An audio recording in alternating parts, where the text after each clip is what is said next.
Assalamualaikum, it's me again, Miss Huda. We're going to continue on the center of gravity. Example number 1.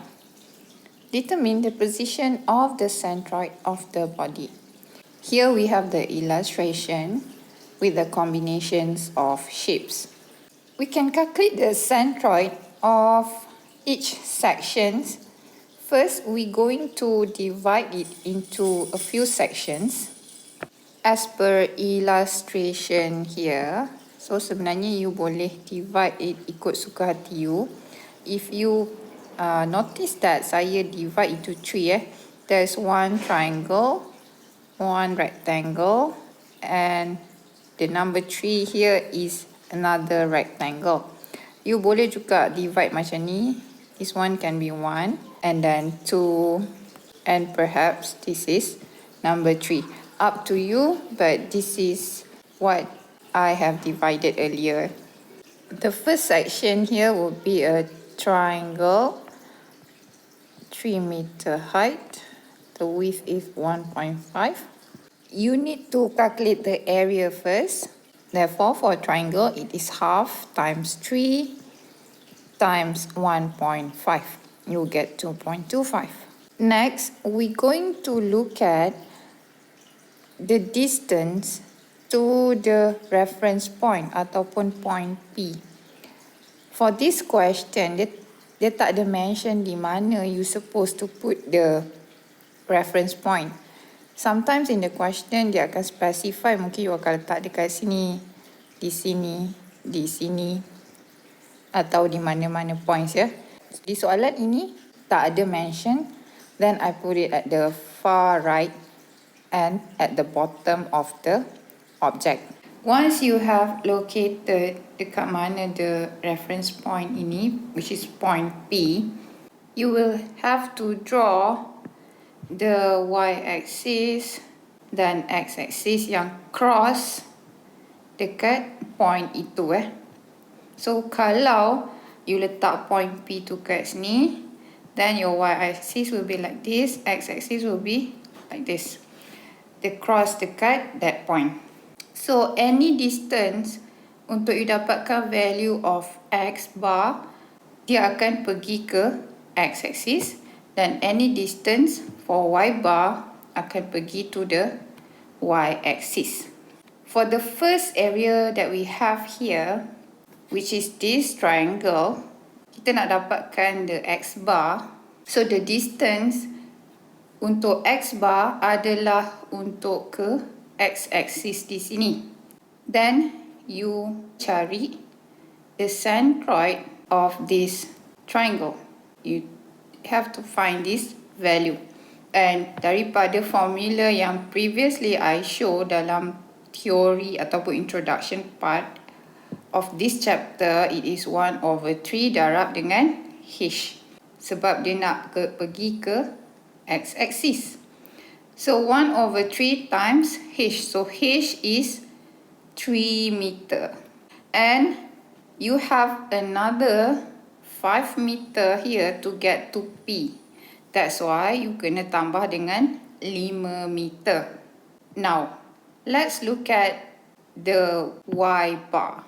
Same application here, which is the distance will be from the centroid of the section yang you tengah buat ke axis Y. Okay, yang ni ke axis X, yang ini ke axis Y. Then you need this value. Okay, so according to yang kita belajar previously, it is 1/3 darab dengan B. So 1/3 times 1.5. You will get 0.5. You ambil lah value 6 ini darab dengan 2.25. You akan dapat 13.5. 0.5 here darab dengan 2.25. You will get 1.125. That's for area ataupun section 1 ini.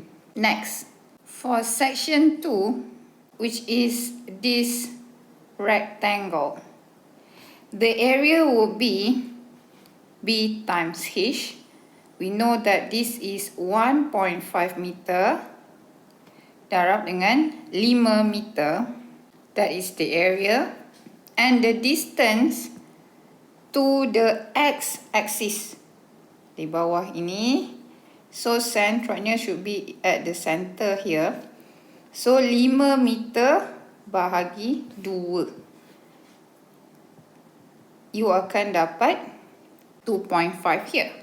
And for y bar, it will be distance from the centroid of the section to the y-axis, which is 1.5 meter bahagi 2. Right?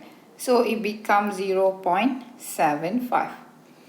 And sama cara macam mana you nak dapat the ax bar and ay bar, just times the value of x bar and the value of y bar kepada area, ya. Then you will get that value. For the next section yang paling last, section number 3, it is a rectangle, which is the area would be, kalau width ini 3 meter, width ini 1.5, then width ini adalah 1.5 juga, ya. Then you just ambil value of the b darab dengan h, you will get 1.5 meter square for the area. Next, kita nak dapatkan x bar. Remember, it is distance of the section to the x-axis, which means that daripada centroid ini nak ke x-axis ini berapa. So kalau dia punya h adalah 1 meter bahagi 2, you akan dapat 0.5.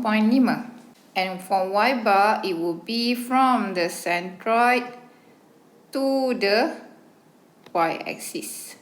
It should be 1.5, which is the b of the rectangle yang you tengah kira ni, bahagi dengan 2, and you have to plus another 1.5 meter here, sebab you nak kan daripada centroid ni pergi ke y-axis, ya. So kalau kat sini 1.5 meter bagi 2, dekat sini ada 1.5 meter, dan you have to tambahlah these two value, you will get 2.25. Dapatkan the ax bar and the ay bar. Next, you just sum everything, the value of ax bar and ay bar, and the value of area pun kena sum. After that, we can finally calculate the value of x bar and y bar for the whole object. You get the value of x bar yang you sumkan tadi, and the value of y bar yang you sumkan juga ini, masukkan dalam formula of total ex bar bahagi dengan total area. Total area y bar bahagi dengan total area.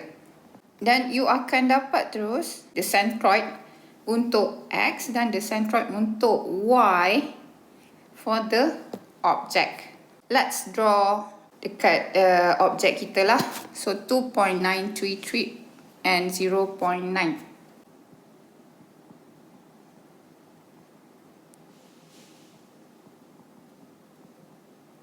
So that kita dapat gambaran, ya, dekat mana sebenarnya the centroid tu. If the y here and the x here, ya, then the distance will be 2.933 meter from x axis. Remember, bukannya jarak dia x, tapi dari x axis berapa. It should be around here. Okay, so 0.9 meter daripada sini, ya. Ini daripada y-axis.